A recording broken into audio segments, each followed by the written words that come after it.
Good evening, ladies and gentlemen. Today is Monday, and it's time for Mondays with Monty. I am Montgomery, and today is going to be a little bit different because today replays are only just now working. If you pay attention to my show, you know that replays have been a very central part of the show, and the fact that they only got fixed last night kind of means I didn't have any replays prepared for today. But I've got plenty more in store for you. We will be looking at a couple of games, but not through the replay system. LCS was kind enough to have a bunch of matches last week that we can use for our analysis for a little bit of insightful incision, and we'll have a lot of fun at the same time. So tonight's topic is going to be team composition theory and draft picking. Now, team composition theory is important because, as everybody who was in the pre-show chat might know, things like picking all of your champions hard random, or picking your champions based purely off of lore and stuff like that actually doesn't usually make for good teams. That's usually actually a disaster, even though there are 109 champions, and you have so many thousands upon thousands of permutations and combinations you can make out of these champions. The fact of the matter is that the vast majority of them don't really work. So how do you go about picking a team? How do you go about winning at Champion Select? That's what I'm here to tell you today, and it turns out that, like most of the subjects I tackle, it's actually a very difficult subject. If I was tackling the easy subjects, nobody would care what I had to say. So in any case, team composition theory, draft picking.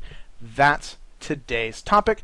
Later on, after I have gone over the basics of these things, we will look at a couple of LCS matches that happened last week and go through that champion select phase very slowly, much more slowly than you actually get to see during the matches themselves. That little annoying timer that the players have to deal with, that the casters have to deal with, will not be affecting us because there's the magic of the pause button. So first things first, team composition theory. At its most basic, every team composition has two questions it has to answer if it wants to have any hope of winning a game. There are all sorts of other considerations, all sorts of fiddly little details that you need to also pay attention to. But first and foremost, when you're putting together a team composition, you need to answer these two questions. And these two questions are: how do we take objectives, such as towers, and dragon, and baron? And how do we win fights? Those two questions, they seem very simple, don't they? But it turns out that they're a lot more complicated than that. It turns out that these questions shape everything about past meta games, current meta games, and future meta games. These are the questions that really are at the core of what it means to have a team composition. For example, when you're asking yourself the question, well, how do we take objectives?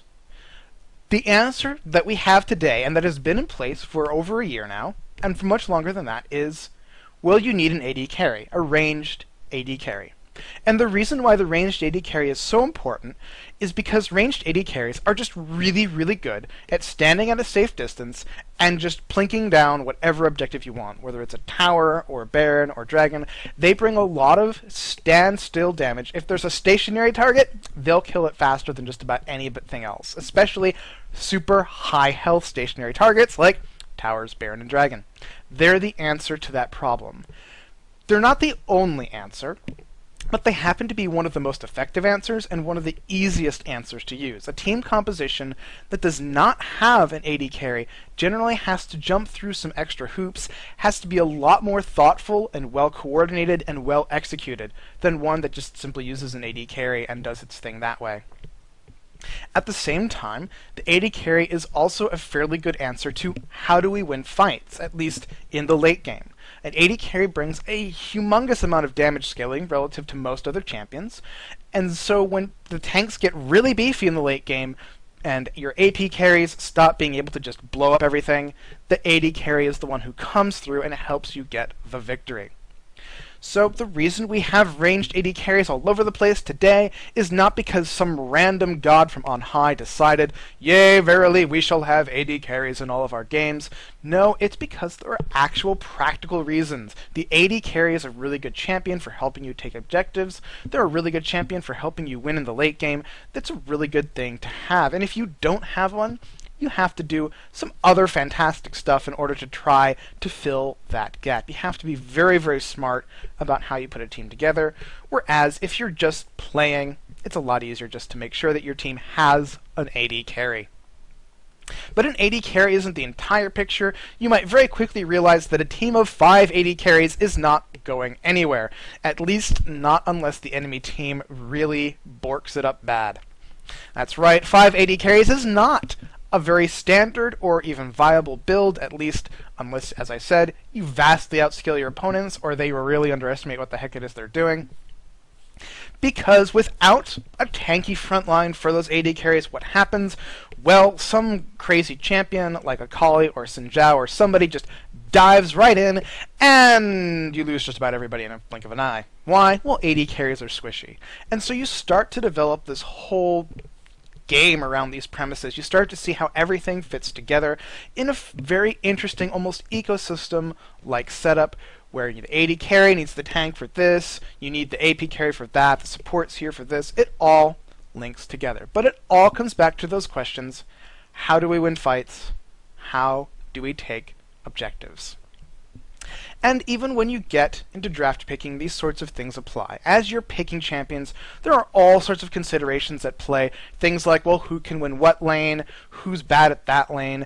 Does this champion reveal information? All these considerations are there, but ultimately your goal is to put together a team that can take objectives and win fights, and thus win the game. Because if you can't take objectives and you can't win fights, you're not going to do a whole lot except lose. It doesn't matter if you all win your lanes. If when push comes to shove, you don't have a way to take objectives and you don't have a way to win fights, how are you ever going to take the Nexus?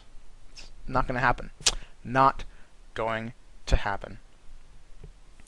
So draft picking is a very important part of this, and draft picking really narrows the focus down. When you're running off theory crafting team compositions, you can really throw together just about anything, and it looks good on paper as long as you have some certain fundamental things in place, such as an AD carry or another answer as to how you're going to take towers and objectives.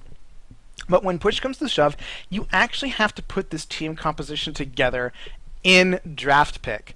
And this is where it can be tough, because if you're relying on champions like a Mumu, like Xin Zhao, like Shen, like Malphite, any of the most commonly played or commonly banned champions, you're going to find that a lot of them are going to get snatched out from under you.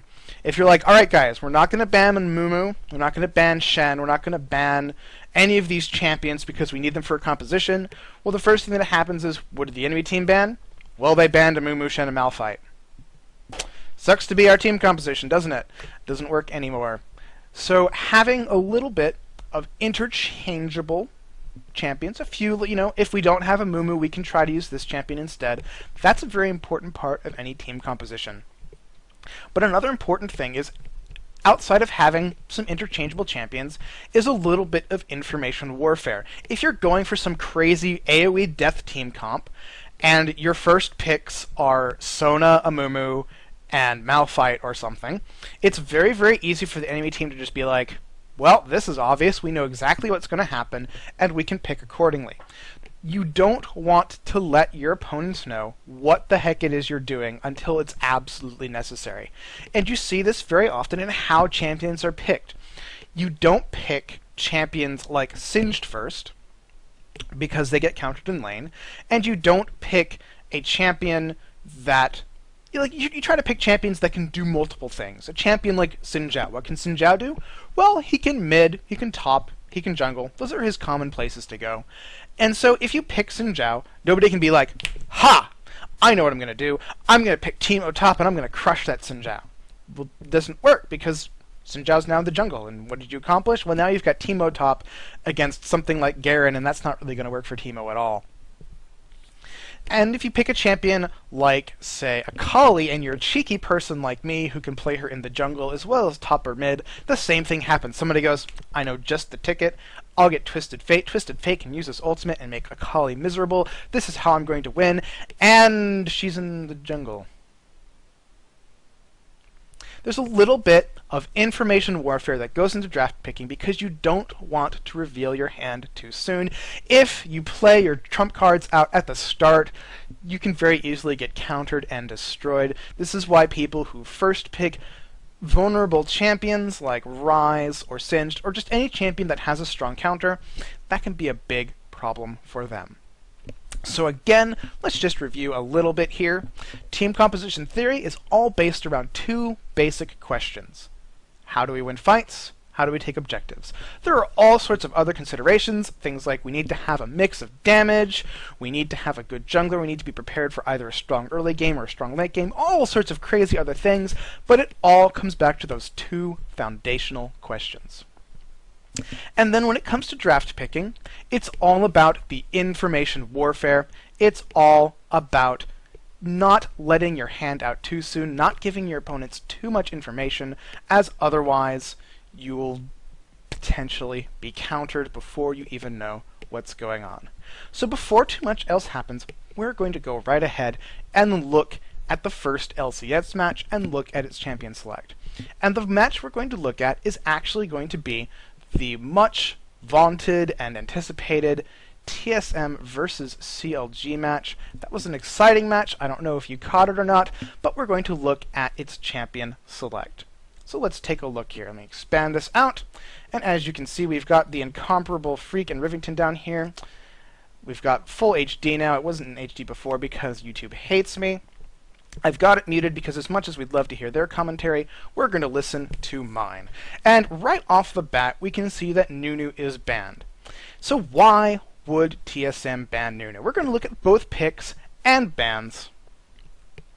And here we have Nunu banned. So why is Nunu banned? Well, first of all, we're back on the patch before Nunu and Olaf and a bunch of other champions got some significant nerfs. So this is pre-nerf Nunu. He still has his full 65% attack speed, Blood Boil in effect. It's very, very strong. People love it when they have him on his team. People hate it when he's on the enemy team. He's a very strong champion. And he's most strong with a lot of champions that Doublelift likes to play. Soniv's comments notwithstanding about Freak and Rivington, Doublelift loves to play champions like Caitlyn and Vayne, who are really, really good with Nunu on their team.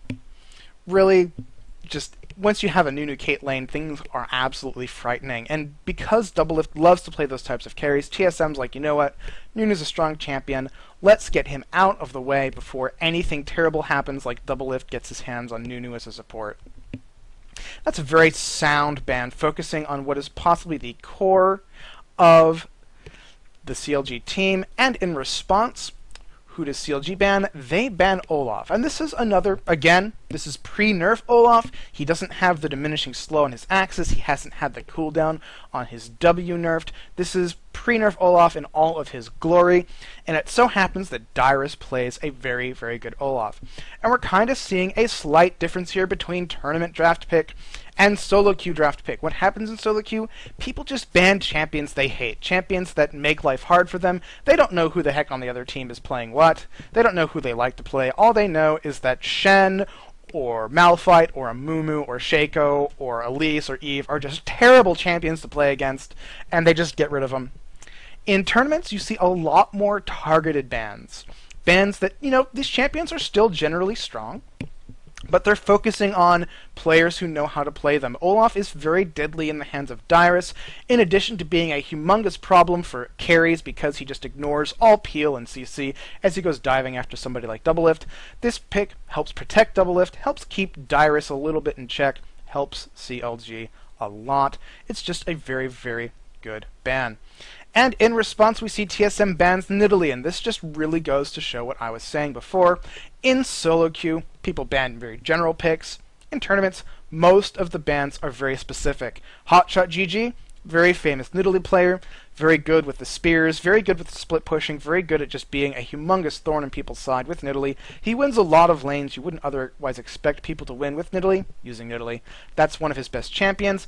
You ban Hotshot GG's Nidalee, and hopefully he's not in as comfortable position. He has to play some other champion that he's not as good with. Denying him the Nidalee is a fairly good play for TSM. So CLG has in return banned Maokai. That's a targeted ban against the Odd One. The Odd One's Maokai, very famous. Maokai also, again, a very good champion. He hasn't been played all that much in solo queue in the new jungle because he doesn't have the single target damage that's become very important, but he's still very strong. His team fighting is pretty ridiculous. And his ultimate is really, really good for protecting somebody on the enemy team, making things hard for Doublelift to murder them, get him out of the way, get his early ganking out of the way, make the Odd One play somebody else. Unfortunately, it's impossible to lol king the enemy team in solo queue because you don't know their names. So, sorry to say, Double Nig, you can't do that. You can lol king your own team and ban their champions if you're feeling cheeky, though, and want to get reported. Shen has been banned. This is both a very good general ban and also a fairly good specific ban. You don't want Hotshot GG to have that split pushing option. He loves split pushing. Get rid of Nidalee. Get rid of Shen. Get them out of the picture. Shen also is a very good champion for protecting Doublelift. They really don't want Doublelift to be able to get strong, to be able to be a threat to them, because they know Doublelift is amazingly good at carrying in the late game.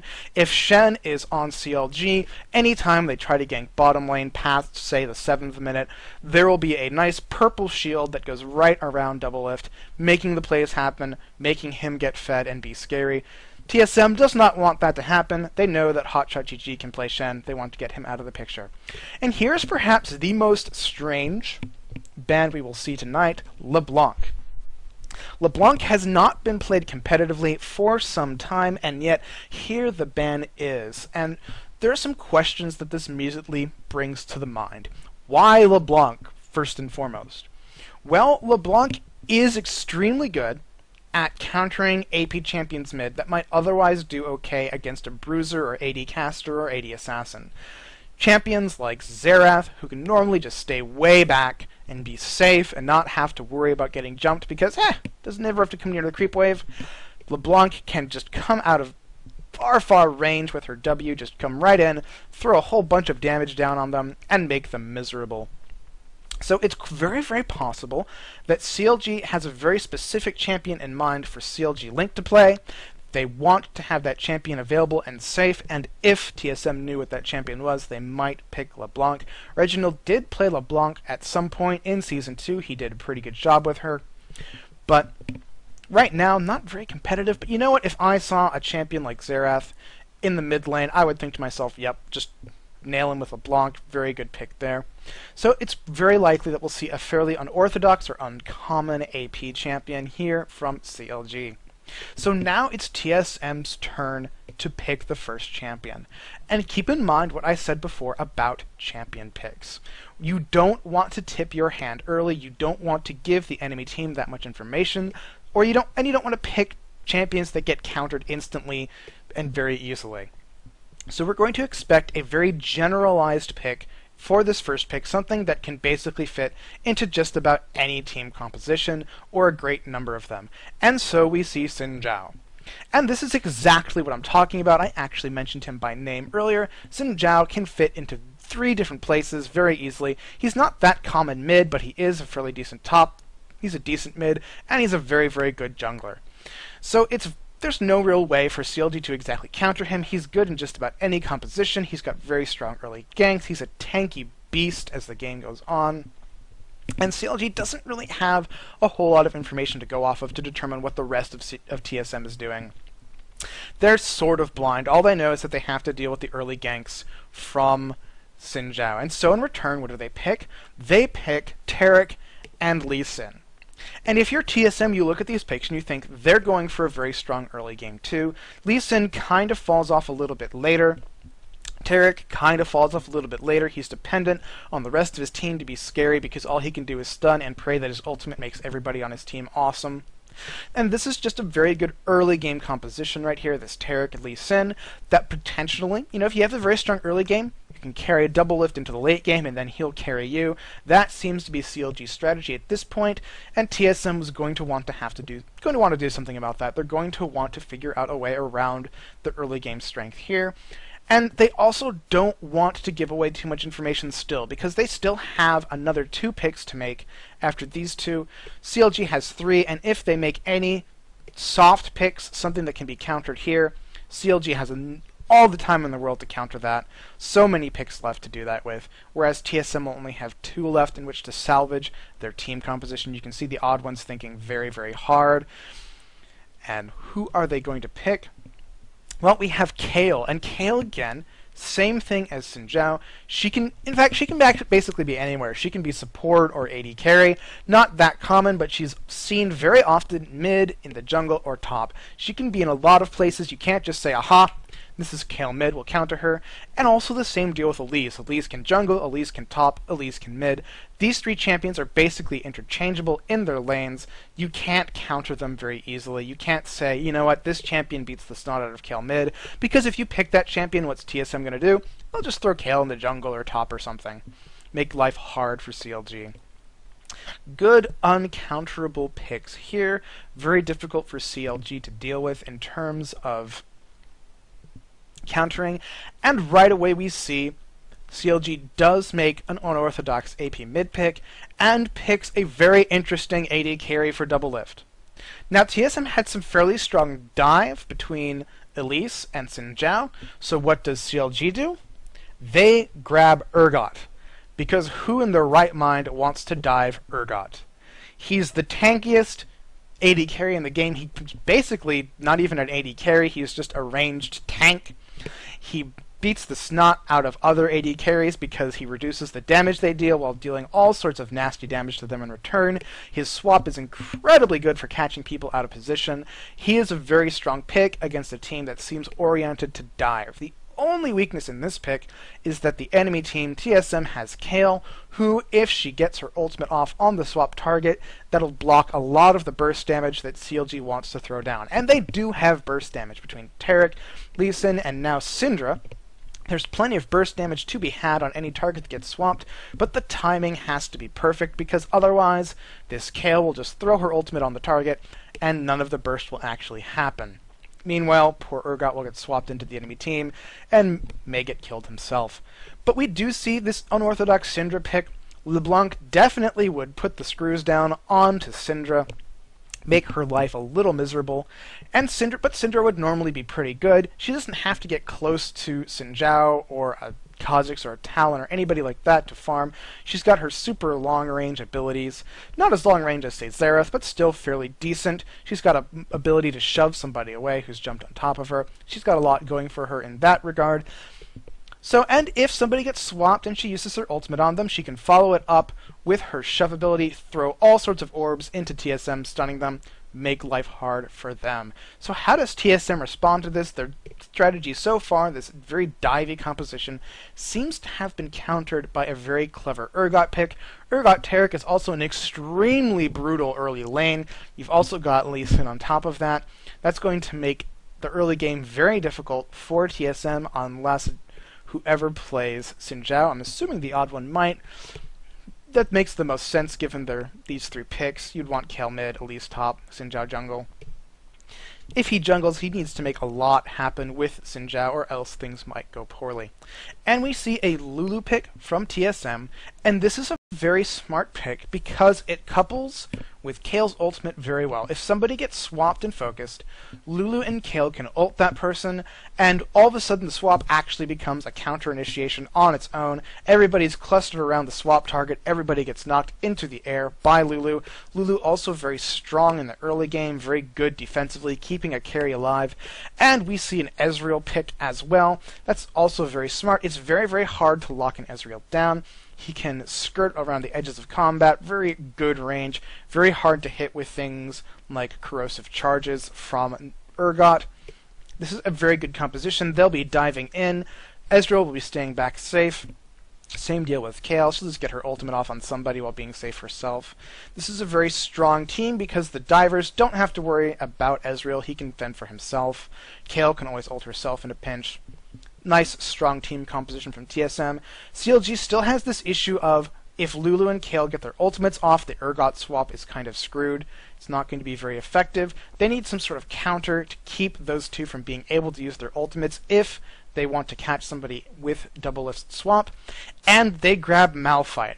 Very good. Top lane can potentially deal with Elise pretty well because of his passive. If he lets his shield come back up, Elise's harass will not be as effective as it otherwise could be. And Malphite also has his ultimate. So if Chaos is getting swapped up to the team and the ultimate from Malphite hits Kale and Lulu, Chaos will probably die before their ultimates can come off, and then it's a 4v5. So this was the team this was draft pick for these two teams. You can see how these teams, like I said before, what are they working towards? How do they win fights? How do they take objectives?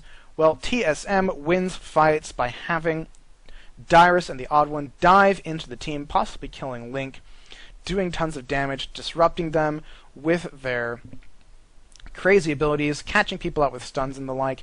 Meanwhile, Kale, Ezreal, and Lulu hang back, possibly do some initiation with the Xin dive in plus Lulu ult combination, possibly just let Urgot swap somebody and ult them. Just a team focused on diving while the carries stay in the back. CLG, meanwhile, has a team focused on a lot more straight up fighting, everybody getting in the face of TSM, while Link on Syndra probably stays closer to the back where it's safe. The key is going to be keeping Link safe and Double Lift getting off some good damage on Chaos and possibly swapping somebody vulnerable. So in order to get a better idea of how this actually works out, we're going to look at a couple team fights that happened during the game to actually see this in action. And this is going to be a big dragon fight. We see here that CLG is going to try to take dragon. The game is actually fairly even. It's only 26 minutes in, but there's one kill on each side, a very small gold gap difference. And what's going to happen? Well, the Odd One is going to jump on Aphromoo. And if we look right now, Dyrus is actually teleporting into this ward. He's all the way over in top lane. Hotshot GG is coming in past blue buff into the fight. Chaos is right here. Doublelift is kind of in a bad position at the moment because all of TSM is going to be moving in this way. Doublelift is caught in the dragon pit. This could be kind of bad for him, except, well, there's stuns on the Odd One, and there's the Lee Sin kick. All of a sudden, the Odd One is sent back this way. Reginald is knocked up, and Chaos, who jumped in here because this looked like it was going to be a perfectly safe location, has made a mistake and is now face-to-face with Chauster and Doublelift at the same time, while his team is a little bit far away, too far away to help him. Hotshot GG comes in, knocks Kale up, Kale gets knocked away by Link, and Chaos is dead before he can really do a whole lot. Doublelift has also died, but a lot of damage has already been put onto TSM, despite their ability to take out Doublelift. How is the fight going? Well, Aphromu's a little low, but down goes Reginald, who flashed into the fight with his ultimate. He wasn't actually taking all that much damage at the time, and this is where Rivington said that TSM was winning the fight. Given that we have the advantage of the pause button, we can see that anybody who has a moment to think about it can actually tell that is nothing close to the reality of it. All of TSM is at or near or below half health. Dyrus, the only person who has a significant amount of health left. Is X Special going to live very long? Well, he flashes over the wall and Chauster could kill him, but decides it's more important to keep Link alive. Why? Well, Link is kind of the only damage source left on the team. This is the most major one. Chauster has built very, very, very tanky. Keeping Link alive, more important because Dyrus is a big threat. So, X Special did get away, but CLG won the fight. How? They kept Link safe. They all got into the face of TSM. TSM made some mistakes in terms of positioning. Ezreal was not back in the rear where it was safe. Reginald did not get to the fight in time to save Chaos because of the ultimate from Hotshot GG, and the fight went very clearly in CLG's favor. But let's look at a different fight and see if things work out the same way. Here we are at the 54th minute. CLG is all grouped together, so is TSM on the other side of the lane. Choster's being a little cheeky, going in and attacking the odd one, takes some damage in return, but baits out the Ezreal ultimate. Nobody takes any damage. That's a bit of an advantage for CLG to not have to deal with that ultimate. The stun comes out from Syndra. Choster dives on to Dyrus at this point. So let's look at the positioning here. There's a bit of a spread on both teams. Either team can collapse on the other fairly well, but there are good escape routes for both Reginald and Chaos as it stands. So is Choster going to be able to make anything happen? Not really at the moment. Hotshot GG just ulted Reginald off screen. Chaos did not get hit by anything that Lee Sin threw down. He's still perfectly safe right here, and he's doing a lot of damage to Choster. Doublelift is engaged in battle with Reginald and the odd one. Doublelift has taken a lot of damage. Chaos is still full health. Doublelift is actually going to fall. The odd one is still alive, but not for long. Choster's still alive, but also not for long. Chaos finishes the job, and let's look at the fight right now. Who is clearly winning? It's clearly TSM this time. Why? Because Chaos was able to stay at range. He did not get killed immediately. He was safe in the rear of the team. Reginald, who has that ult to protect himself, was getting focused by Doublelift and Hotshot GG to no avail because the odd one was right there, also on top of Doublelift. And the combination of the odd one and Reginald did a lot more damage to Doublelift than vice versa because of that Kale ultimate. So TSM has very clearly won this team fight, and CLG, not being dumb like some solo queue teams you might have played with, books it out of there because there's no way they're going to win a 3-on-4 with two of the important people having full health. Even though Link is at full health, he's not exactly a tank. So I'm not going to spoil the ending there if you haven't watched the game, but you can see it's a very close game, a very hotly contested game, and you can see that these teams went in with a plan. They knew what they were doing. TSM knew that they were picking a dive composition. They knew its strengths. They picked an AD carry that fit well with the strengths of the dive composition. They picked an AP carry who fit well with the strengths of the composition. And it helped them in that second team fight to come out on top. It was mostly a misplay on Chaos' part, an unawareness of the fact that Lee Sin was going to kick Xin Zhao away from the fight and put him in that awkward position. Because, I mean, seriously, Doublelift was in a bad position, and it was only Choster's very, very good choice to kick Xin Zhao through Reginald and away from the fight that isolated Chaos instead of Doublelift. But you can just see that, both teams had their plans. Both teams tried to execute them very well. Would probably have utterly crushed any team I've ever played with. And that's why team composition and draft pick is so important. So rather than sit here and watch me talk about this for forever, we're going to watch another champion select. And this is another LCS match, and this one is going to be Curse versus Dignitas. More old guard teams. Respect to all the teams like GGU and Marn and whatnot, but I thought that these would be, because these teams were more likely to be even, I thought that they would be better material. So here's Curse and here's Dignitas. Curse is blue, Dignitas is red, and Curse has banned Shen. And again, Shen is a very good general ban. You see this all the time in solo queue. Very, very common. But it's also a very good ban against Dignitas. Global teams, not unknown to Dignitas. Kiwi Kid can play a fairly decent Shen. This is a good, solid ban. Limiting Dignitas' options a little bit. In return, Dignitas bans Akali. It so happens that Voyboy is fairly well known for his Akali, and he's also fairly well known for being the cornerstone of Team Curse. He carries them a lot. He's good like that, and Akali is one of the champions he likes to use. A champion who's also incidentally very dear to my heart. I love the heck out of Akali. She is totally awesome, and it's really cool that she's enough of a threat from Voyboy that Dignitas is just like, you know what, we're just going to ban her. We're not, respect to Voyboy's Akali. We're not going to deal with that. But again, this shows specific bans much more common in tournament play. They know Voyboy plays Akali. If you're in a solo queue, you don't really know the other person is going to play Akali. You have no sense of that. You stick with the general bans. Tournaments, it's all about the specific bans against the enemy players. Get them out of their comfort zone. And we see Kha'Zix, and that's actually another one of those. Kiwi Kid plays a fairly mean Kha'Zix, loves playing Kha'Zix, and Kha'Zix is also a very strong champion in general. It's a double whammy. They're focusing a little bit on Kiwi Kid. They're figuring, you know what, let's make sure that Voyboy is going to be strong because Kiwi Kid will not be. Dignitas is doing the exact opposite. They're like, you know what, if we can just counter Voyboy, Curse will crumble, we'll do well, and so they ban Katarina. That's what the Katarina ban is for. Voyboy, also known for playing a very mean Katarina top, does a tank Katarina that's very, very scary. Again, considered the cornerstone of Curse. Dignitas is like, let's ban out Voyboy. Let's make him weak so that we can beat him in lane and then win the game.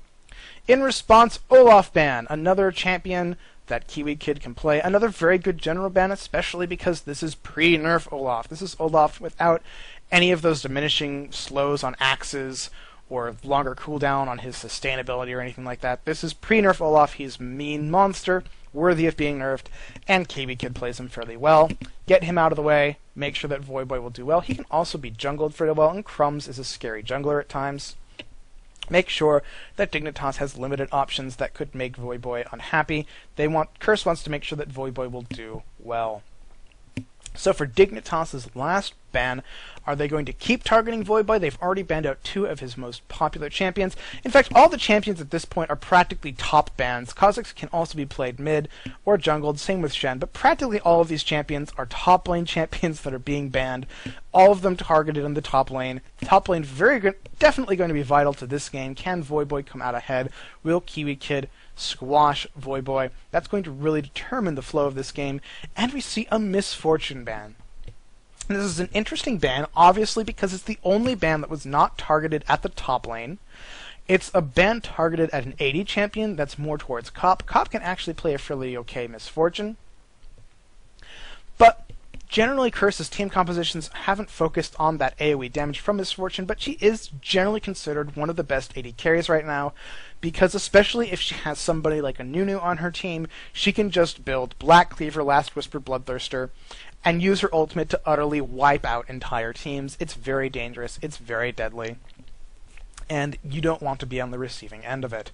But not usually the best fit into Curse's team compositions. St. Vicious likes to play champions more like Xin Zhao and stuff. And again, for the first pick, Curse makes a very malleable choice. Where can Kayle go? Anywhere. Literally anywhere. She can go anywhere, be anything.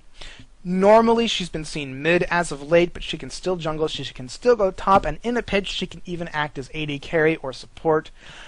Basically, there's very little that Dignitas can glean from that pick, except that they're going to have to deal with Kayle ultimate.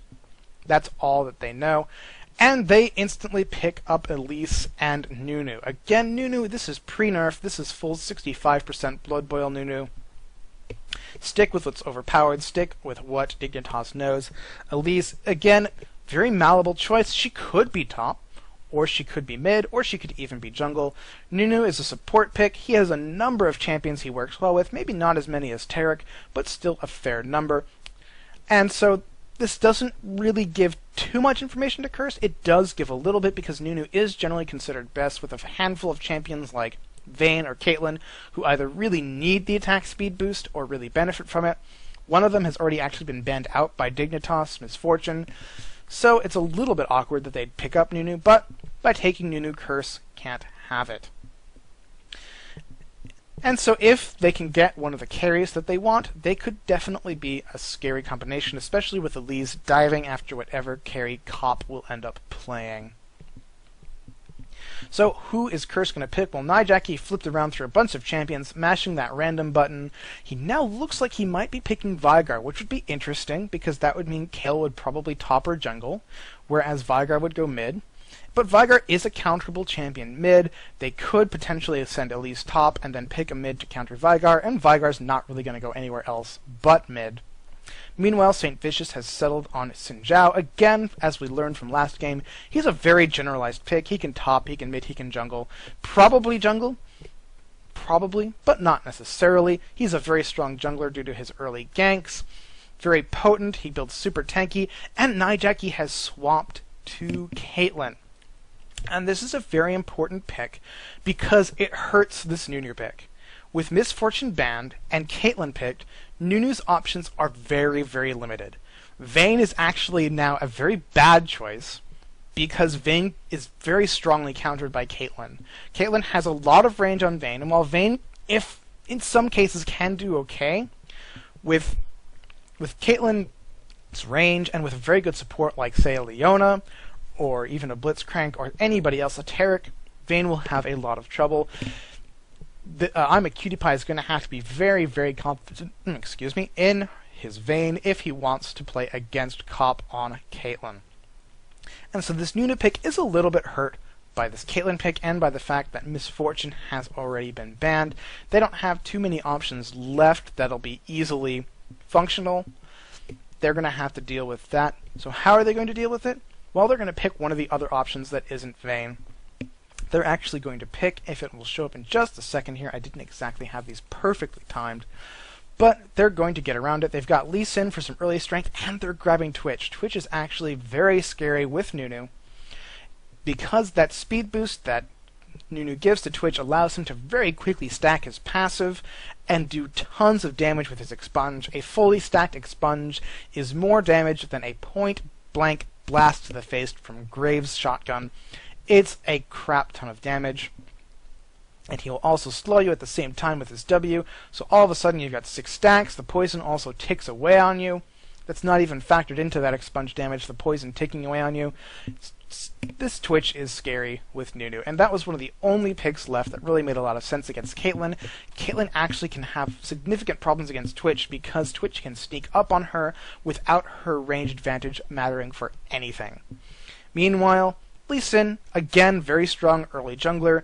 You really want to have a strong early game jungler when you've got a late game carry like Twitch because you want him to provide that leeway for Twitch to get big and carry.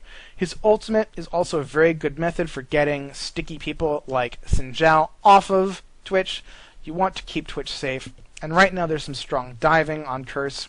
Get that out of there. You do not want Xin Zhao all over Twitch because Twitch will die. He is squishy as hell. Meanwhile, Elise is not going to provide much protection for Twitch. They have to be very cognizant of that. They're going to need to pick somebody who can protect Twitch for their last pick, because if Curse is going to do anything, they're going to make sure that Twitch has people all over them all the time. So we actually see Nidalee being hovered over by Cop. This is obviously not who Cop is going to play, but he's probably picking Nidalee for Voyboy. Not Jungle Nidalee, not going to happen. But Nidalee very strong for split pushing power. She's got some strong poke. Her traps can reveal Twitch if he's not careful. Reduce armor and MR, very strong. And he can also get on top of Twitch very easily. Very mobile champion. Not as strong a diving champion as, say, Xin Zhao, but a good strong top against somebody like Elise. And good at chasing down Twitch. There's also Lulu, and you can see the initiation plan for Curse's team come together. There's really nothing for them to do but either do some poke. Lots of good poke from elements, Cop, well not Cop at this point, but Lulu, Nidalee, and Caitlyn. And in a pinch, they can always send Xin Zhao in and throw the Lulu ultimate down. This is a good team composition for either split pushing, poking, or initiating with Xin Zhao, because of that Lulu ultimate, because of this poke, because of the split push power of Nidalee. Meanwhile, Dignitas really, really needs to have some sort of protection for Twitch, because there's no way that Lee Sin will be able to keep both Nidalee and Xin Zhao off of Twitch by himself. That's not going to be enough. It's not going to be enough for Nunu because they have gap closers, they have movement speed abilities, they have ways of getting out of their stuff. They need something else that is guaranteed to get people off of Twitch. But they need to pick a mid champion, unless they're going to pick some sort of top champion and send Elise mid against Kayle. And I'm not too familiar with that matchup, so I'm not sure who would actually win. I kind of think Kayle would probably win.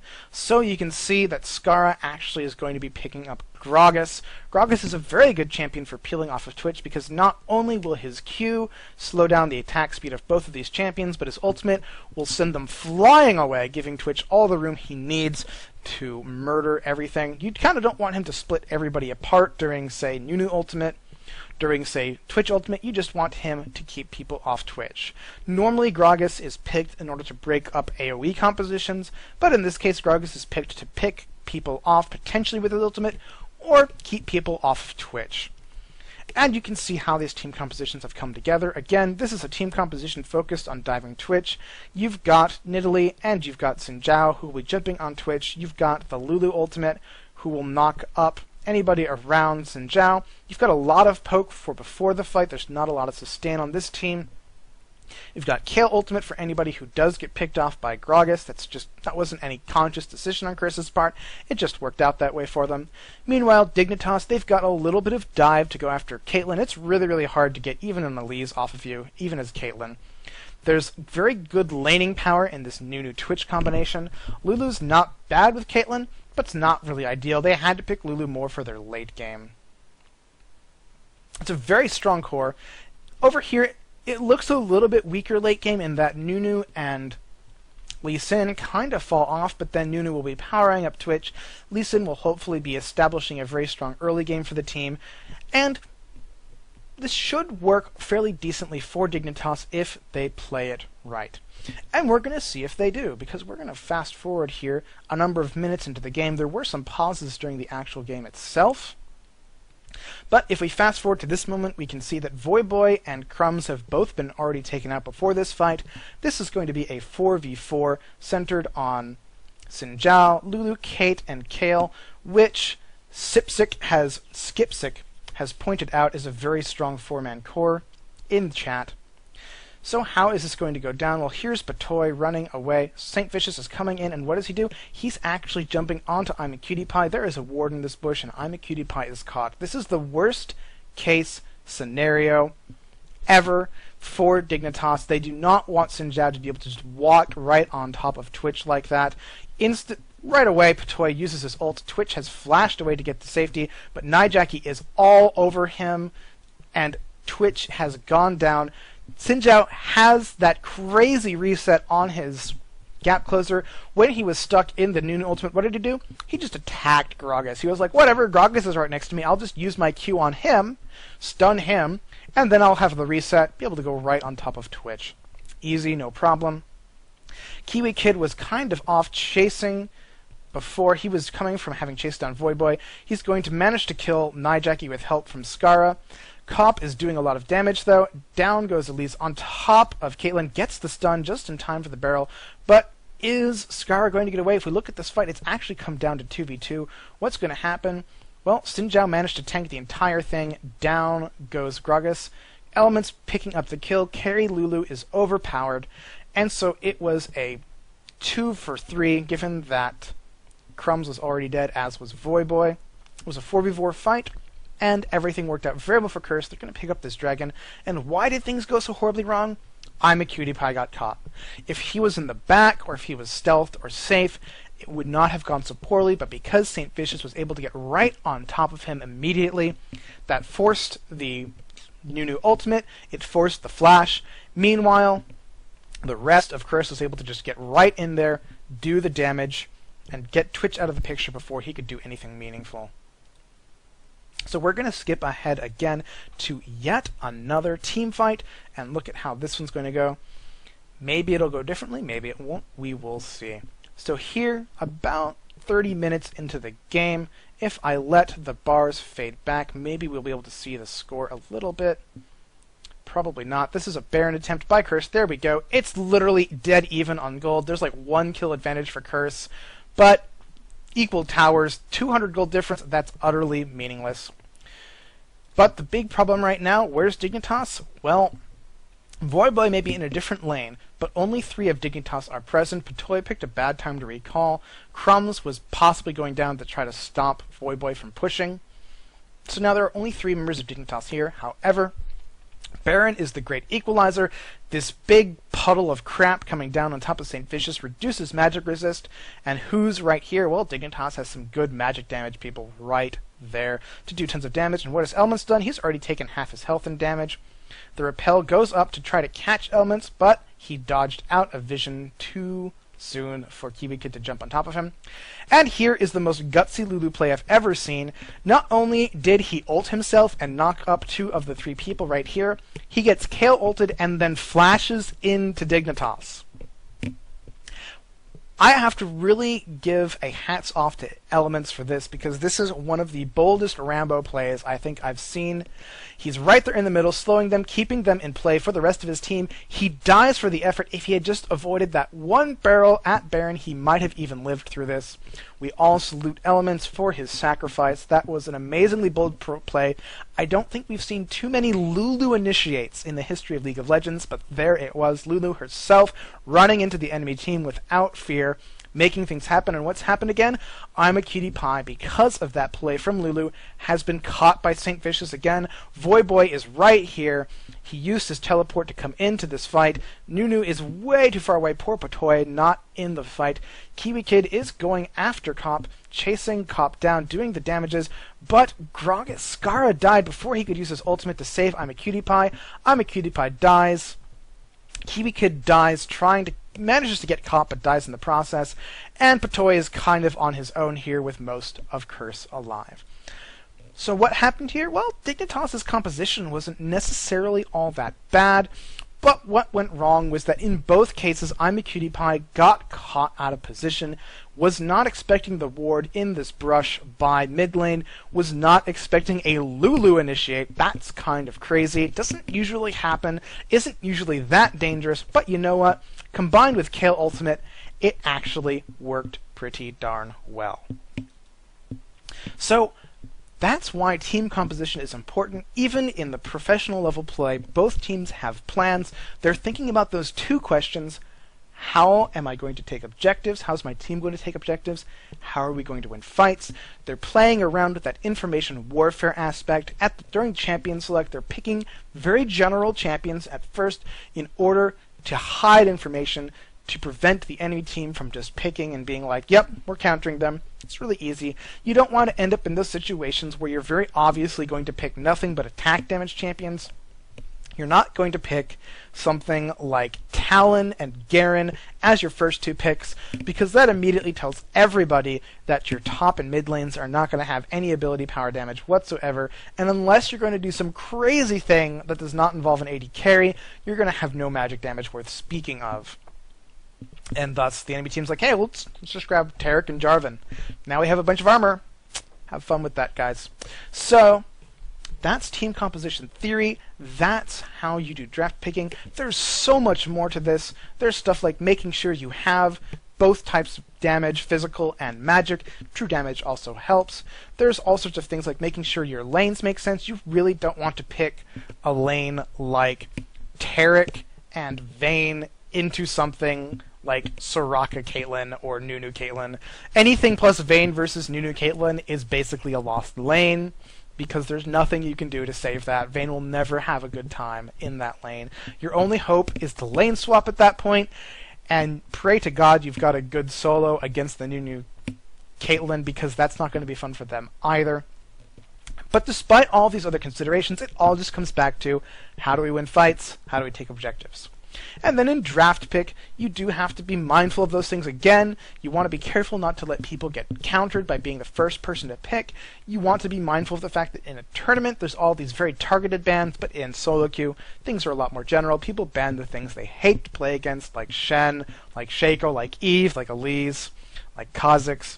All of those sorts of things. People really love banning Blitzcrank for that reason. Nobody likes playing against Blitzcrank, and I'm surprised that people have not started banning Thresh yet, because if you go against somebody who can land those hooks, he's brutal.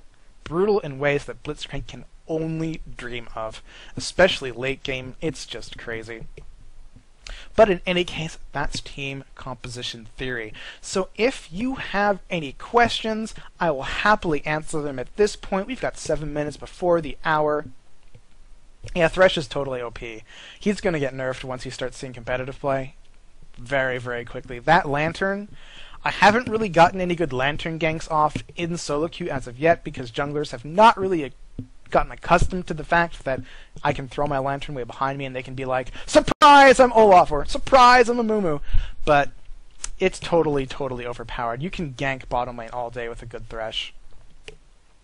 But yeah, so just as a reminder to you, I am all over the social medias. You can follow me here on Twitch to see that I'm going to start the show every week at Monday, same time, as always, that wonderful 8 p.m. Central, which is 9 p.m. Eastern, 6 p.m. West Coast, best coast, as I've so heard. I have something like 3 a.m. in certain parts of Europe. I'm sorry for those of you who have to deal with that. I appreciate those European viewers who bear the burden of sleeplessness in order to watch this show. You can also follow me on Twitter, Montegomerylol. You can follow me on YouTube. I'm there as well. Subscribe. I post my videos. I archive them there. And occasionally I throw out an unconventional jungle video, something like Jungle Akali, something like Jungle Thresh, those sorts of things. You can also email me at montegomerylol@gmail.com if you have any questions or you have a replay you'd like me to analyze. Replays are apparently working now. I have not had the opportunity to verify this, but there was a post on Reddit. A new version came out on the website, and supposedly it fixes everything. Hopefully that means that next Mondays with Monty, I'll be able to analyze some replays again. Not that these LCS matches were bad, not that pausing on YouTube was terrible, but it was still not what I like to do. I like to be able to really go in and do the nitty-gritty stuff, to pause and slow it down so you can see everything in slow motion. Pausing and then going full speed and pausing again, not exactly the best thing in the world. Not perfect, but when you don't have replays, you have to come up with something. So I have not seen any questions for the night. I'd like to thank everybody for watching. Hopefully this was helpful. If you have any comments, again, you can email me them. I will be showing a little terribly drawn picture at the end of this that has all of the social media information. It's very hard to remember. It's always Montegomerylol. So thank you all again for watching. I will be here again next week, same time as usual, doing the Mondays with Monty thing so that you can both be entertained and edified and learn to improve at this game. Thank you all very much. Black Paladin has the memory of a goldfish, which is actually a myth, but that's beside the point. He is terrible at remembering things. He should go to the doctor and look for early age onset Alzheimer's, because that's a problem. Alright, good night to everybody. Here is the obligatory social media link. You can see YouTube, Facebook, Twitter, Twitch, Gmail, whatever. It's Montegomerylol all over the place. Good night, everybody. Good luck in solo queue. And remember, Thresh is totally OP.